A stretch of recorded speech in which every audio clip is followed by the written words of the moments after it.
মাহে রমজানের উৎসব চলছে যুক্তরাষ্ট্রের মিশিগান, নিউ ইয়র্ক সহ বিভিন্ন রাজ্যে প্রবাসী বাংলাদেশিদের মধ্যে।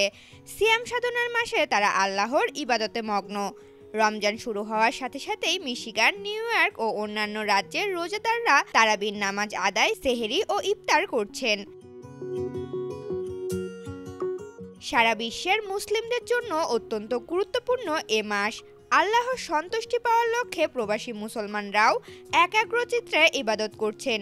মিশিগানে প্রায় 1.5 লাখ বাংলাদেশিদের বসবাস। তাদের মধ্যে মুসলমানের সংখ্যাই বেশি।